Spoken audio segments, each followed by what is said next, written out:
Welcome to Lifestyle Matters. I'm Marilyn Moore. Many Fresno and Clovis residents do not realize that the water that goes into our gutters eventually ends up into a ponding basin like the one we have behind us, and then becomes the water that we use every day. And as the rain starts coming down, it's going to be pushing even more water into those gutters, and there's more of a chance for it to get polluted and for debris to get inside. So we have Alan Hofmann here from the Fresno Metropolitan Flood Control District to talk to us more about it and how we can make sure our water is not getting polluted. Alan, welcome to the show. Hi, thanks for having me again.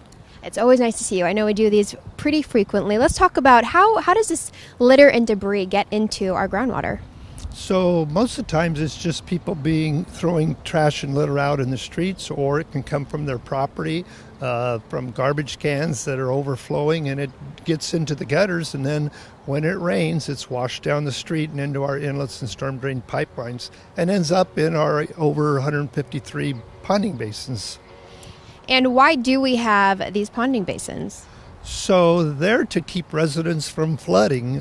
Fresno's so flat, we needed a place to put the water, so we dug a bunch of holes in the ground, and we have a network of over 600 miles of pipe transferring the water from the streets into the ponding basins.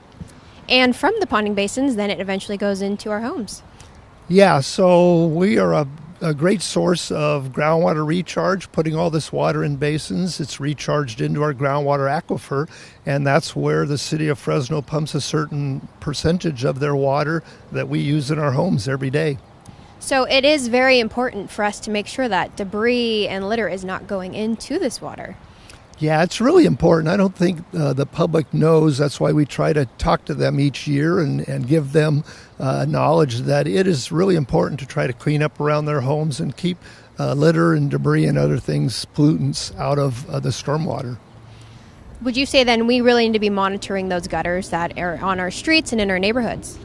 Yeah, I mean, people can, if they'll do their due diligence of really picking up the litter when they see it and putting it in a trash receptacle so it can be hauled off to places it's supposed to be.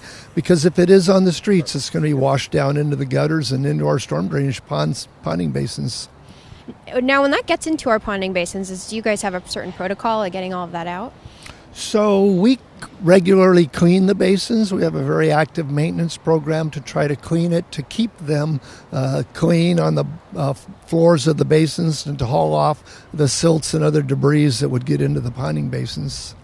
But it would make our lives so much easier and be better for everybody if we weren't out there polluting the water with debris. I mean, right when we got in here, I was joking with Rick that there's debris all over the ground and there's litter everywhere. Yeah, it's a real problem. That's why the more we can do to inform the public that they need to help us. We can't do it on our own. The city has great street cleaning facilities and other things to try to keep the trash, but really the public itself could really help with it. We can't usually see maybe the debris and the litter that we're putting in there. So why don't we talk about, the pollutants, the fertilizers that can go onto our lawn, and especially during rainy season, how much of an issue can that be? Yeah, we are in the winter season, and as the weather starts warming up, people are going to want to start applying fertilizers, pesticides. They just need to know when is it going to rain and see the forecast, and don't put it on right before it rains, because it'll just be washed off into the gutters and then again cause pollutants because it's going to go into the ponding basins. So no fertilizer, pesticides on our lawns when we know it's going to rain, because that's just going to sweep it down into our gutters. That's correct. Yeah, and also, motor oil is one of the worst pollutants we have, and so, when you're changing your motor oil, make sure it's cleaned up, because again, that's another pollutant that could be washed into the ponding basins. We're standing right in front of a place right here. I'm not sure what this is. Why don't you mention real briefly what this is and how this helps us? So the way stormwater's moved around our community is with the system of pumps.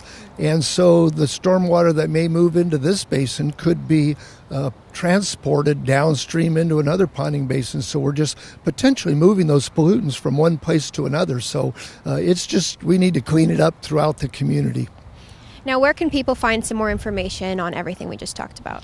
So we have a website, FresnoMetroH2O.com, and if they do see pollutants in the gutter or they see something that they just don't think is right, they should call our office, the Flood Control District, at 559-456-3292. And we have people that will respond to make sure that it's not something that will pollute the groundwater. Perfect. Well, thank you for joining us, Alan. Thank you for having me, Marilyn.